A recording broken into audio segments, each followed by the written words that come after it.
Animation isn't just about talking animals, magical castles, or Saturday morning cartoons. Ciao. Around the world, animators have long used the medium not simply to entertain, but to confront, to pull us into nightmarish spaces, to show us horrors that live action might soften, and to leave us unsettled long after the credits roll. We tend to think of disturbing films as bloody horror flicks or grim war dramas, but the animated world has been producing some of the most haunting cinema for decades. In fact, some of my favorite horror movies of all time are animated. What makes animated nightmares so potent is the fact that they bypass the safety net of realism. When you see something horrifying in live action, you can remind yourself that this is an actor, this is makeup, oh, that's prosthetics. But when you see something horrifying in animation, it feels like imagination poured onto the screen. It's a direct product of someone's brain, and there's no filter. So today, let's explore the darker side of animation. From Japanese shock art to Chilean stop-motion cults, from psychedelic French allegories to the quiet tragedy of British nuclear paranoia. Here are the most disturbing animated films from around the world. Let's go international. But wait, before diving into the list, it's worth pausing for an important question. Why is disturbing animation often worse than disturbing live action? The short answer: the uncanny freedom of the medium. Animation can depict the impossible. It's not bound by physics, budget constraints, or the awkward logistics of filming an extreme scene. You want a character's body to melt into paper, their face to become a clay smear, or a surreal war memory to dissolve into dream logic? Animation makes it possible, and once it's there, it feels like a direct projection of madness. There's also the contrast factor. Many of these films use animation styles that look deceptively playful, even beautiful, before slowly descending into horror. It's the equivalent of a clown walking outstage and then pulling out a knife. Your brain doesn't quite know how to process it, which makes the impact all the stronger. And unlike gore fests or torture porn, animated disturbing films tend to haunt rather than shock. They are slow burns of discomfort that linger in your mind, whispering questions about trauma, memory, and identity. They can be grotesque, yes, but the truly disturbing ones are deeply existential. With that in mind, let's break down 10 of the most notorious, unsettling, and unforgettable disturbing animated films ever. Starting with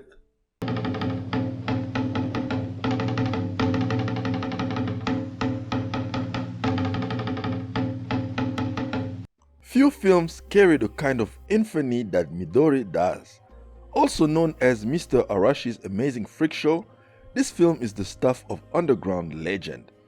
Based on a kamishibai, a Japanese street paper story from the 1930s, Midori tells a tale of a young girl who, after the death of her parents, is lured into a traveling circus sideshow. What follows is a relentless parade of cruelty, exploitation, sexual assault, grotesque abuse, and surreal degradation. And here's the kicker: Midori was animated entirely by one man, Hiroshi Arada. He worked on it for 5 years, with no studio backing. When it was finished, no distributor wanted to touch it. Arada ended up screening it underground, often in conjunction with performance art pieces. It feels like unfiltered trauma projected onto film. The animation is rough, even amateurish at times, but that only makes it worse. You feel like you are trapped in someone's private nightmare, watching cruelty unfold with no cinematic distance. It was also considered lost for years, partly due to its extremely limited circulation, partly because Arada himself wanted to keep it underground. But the internet, in all its relentless curiosity, eventually brought it back. And while some argue it's historically important, few recommend it as essential viewing. In short, Midori is less of a movie and more of an ordeal. And like many ordeals, it's disturbing precisely because you can't quite believe it actually exists.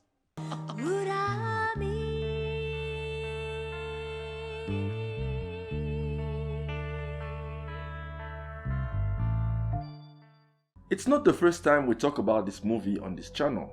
I already talked about it in my video about the scariest anime ever made. But here's the thing, this is one of those movies that is both scary and disturbing. So I had no choice, I had to include it here as well.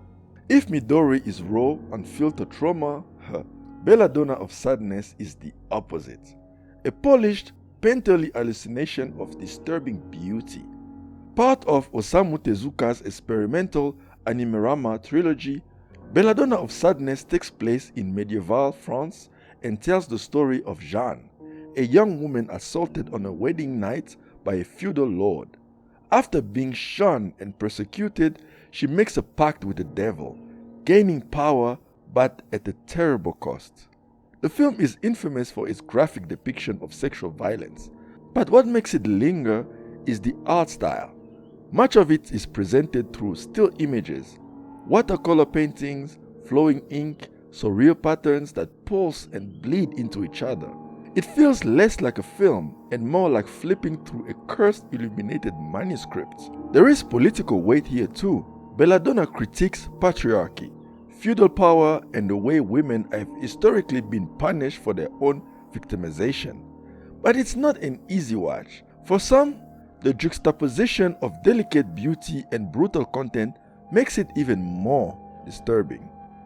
It flopped on release, effectively bankrupting its studio, but decades later it was rediscovered and hailed as a masterpiece in experimental animation. Today, it sits in a strange cinematic space between art film and nightmare fuel.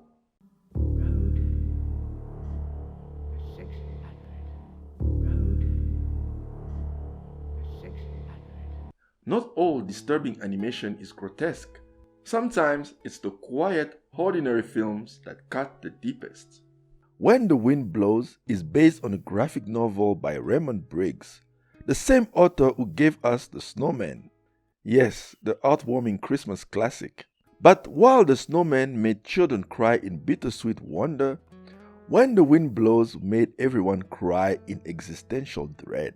The film follows Jim and Hilda, an elderly couple living in the English countryside during the Cold War. They dutifully follow government instructions on how to prepare for a nuclear strike, whitewash the windows, hide under doors, make cups of tea. When the bomb hits, they try to carry on as normal, but radiation poisoning is not so easily ignored.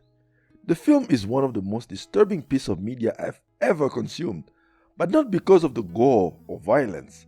It's the mundane horror of watching two sweet, naive people slowly die, still trusting the system that failed them. The animation style is soft and friendly, which makes their decline all the more heartbreaking. It's a film that strips away all the drama of nuclear apocalypse and shows you what it looks like for ordinary people, quiet, undignified, inevitable. Which might be the most disturbing vision of all.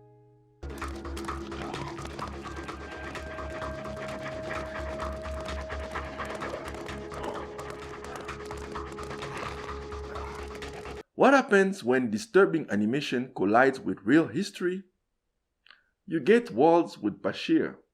This film is an animated documentary, a rare and fascinating form. Director Ari Folman uses animation to reconstruct his own suppressed memories as a soldier in the 1982 Lebanon War. Through interviews with fellow veterans, surreal dreams, and fragmented visions, the film paints a picture of trauma and the unreliability of memory. The animation style is beautiful, but unsettling, with smooth, dreamlike movements that make the recollection feel both vivid and unreal. Dogs bark endlessly, soldiers float in the sea, Men dance and fire machine guns in absurd choreography. It's memory as nightmare. And then the ending comes. The animation dissolves into live-action footage of the Sabra and Shatila massacre. The real event Foreman had buried in his mind. The effect is devastating. You are pulled out of the dream and slammed into reality. And the realization that the horrors were just as symbolic as they were historical is almost unbearable.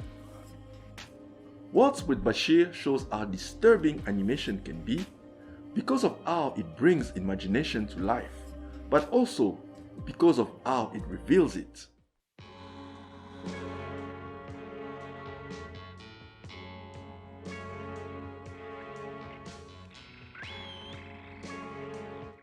Some films disturb, not through violence, but through sheer alien strangeness. Fantastic Planet is one of those films. Set on a distant planet called Igam, the film depicts humans, or Oms, as tiny enslaved creatures living under the rule of giant blue aliens called Drags. The Drags treat Oms as pets, toys, or pests to be exterminated. On the surface, it's an allegory about colonialism, oppression, and resistance, but the visuals take it into another realm. The film's surreal animation style, heavily influenced by cutout art and psychedelia, creates a world that feels both beautiful and profoundly unsettling. Strange creatures move with stiff, uncanny rhythms. The landscapes are like living paintings.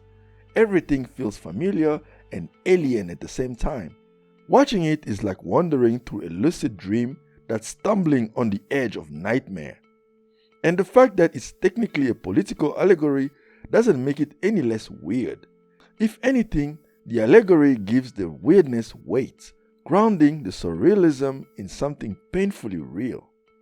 It's not a scary film in a traditional sense, but make no mistake, it's a deeply unsettling film in a way I can't quite articulate.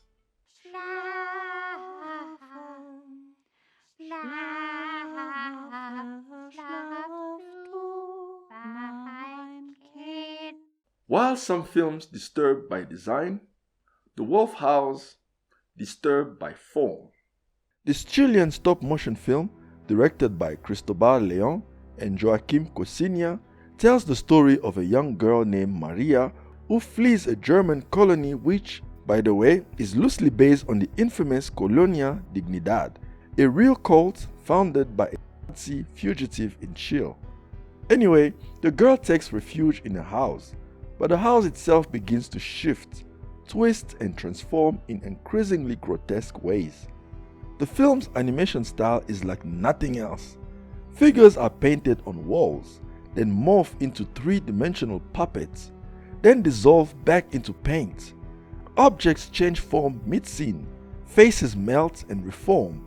It feels like you are trapped inside a dream that won't stop changing. And that's the point. The film was conceived as kind of a propaganda piece from within the cult, mimicking the way reality itself is distorted and controlled in such environments. It's a horror film about fear, but also about manipulation and the loss of self. And just like with When the Wind Blows, the film's horror is not built on gore or violence, even though there are some disturbing moments here, but because of its relentless instability. You never quite know what you're looking at or how it might shift in the next frame.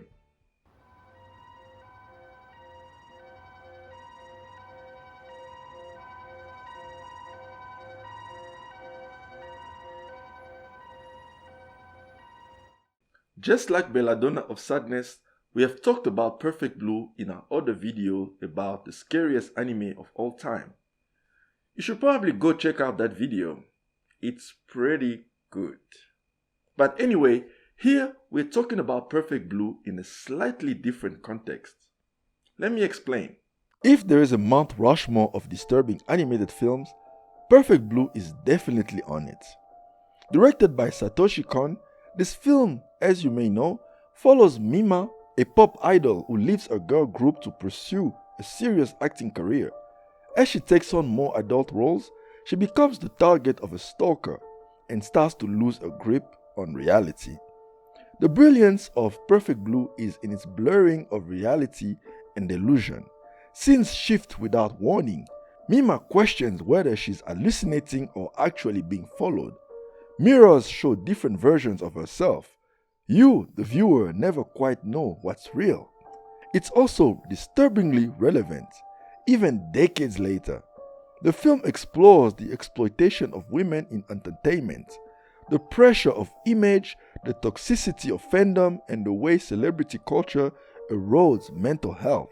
It's as much a psychological critique as it is a thriller. And yes, Darren Aronofsky heavily borrowed from this film for Requiem for a Dream and Black Swan. But even if you've seen those, Perfect Blue is still unique and deeply unsettling.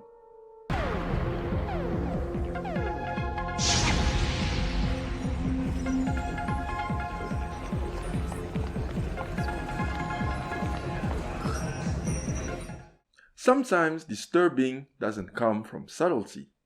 Sometimes it's just an all-out sensory assault. Dead Leaves is one of the loudest, most chaotic animated films ever made. Directed by Hiroyuki Imaishi, it's about two bizarre criminals. Retro, a man with a TV for a head, and Pandy, a woman with one mismatched eye, who break out of prison on the moon and wreak havoc. The plot barely matters. What matters is the style. Rapid cuts, grotesque designs, constant violence, and a sense of anarchic absurdity. It's like Looney Tunes spliced with the punk concerts and then left to ferment in toxic waste.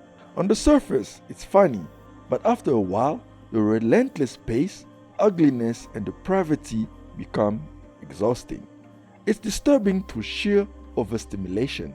The sense that you have entered a cartoon world where every boundary of taste has been gleefully shattered.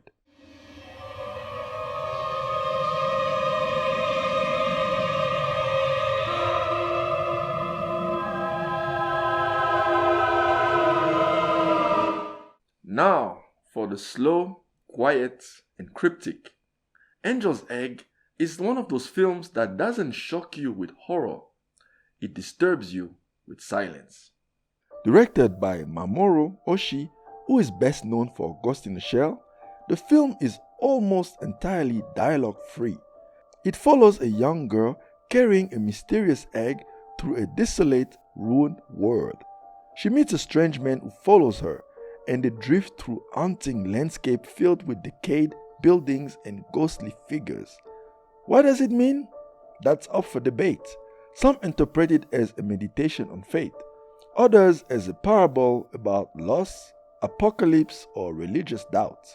Oshii himself has said that he made it during a time of spiritual crisis. The atmosphere is heavy and dreamlike. Watching it feels like wandering through an abandoned cathedral. It's haunting and deeply unsettling. Angel's Egg proves that sometimes you don't need gore, violence, or shocks. Sometimes all it takes is silence and decay.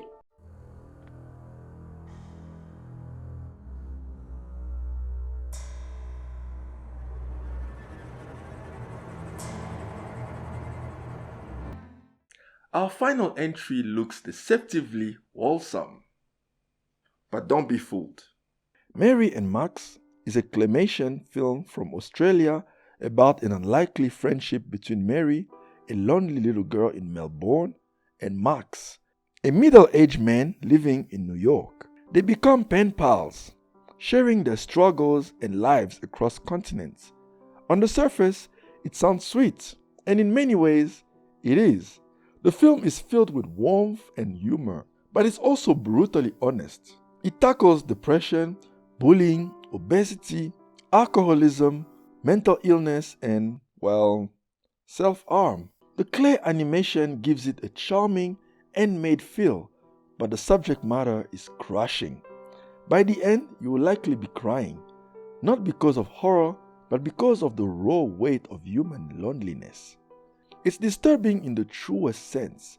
It disturbs your peace, unsettles your heart, and leaves you with a sadness you cannot easily shake. So, why do these films matter to me? Why revisit nightmares in animation form?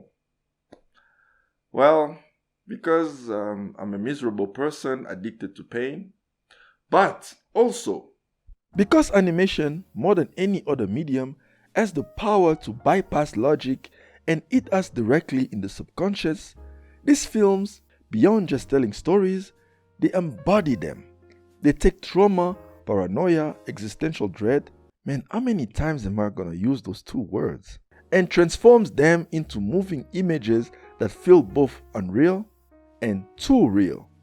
Whether it's the raw exploitation of Midori, the psychedelic tragedy of Belladonna, the quiet devastation of When the Wind Blows, or the existential silence of Angel's Egg, each of these films demonstrates that animation isn't just some art form for children. It never was. Sometimes it's for confronting the very worst parts of being human. And that, my friends, is what makes it unforgettable.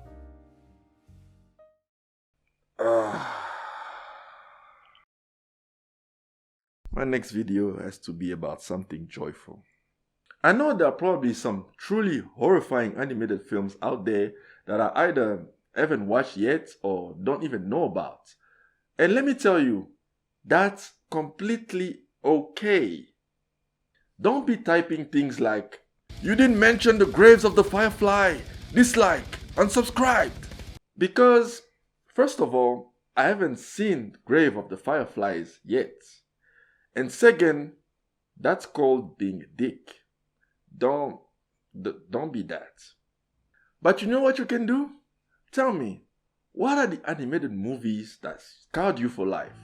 And I don't mean just gave you a few jump scares. No, I mean like disturbed your soul and made you contemplate life. Tell me in the comments below, and thank you as always for watching.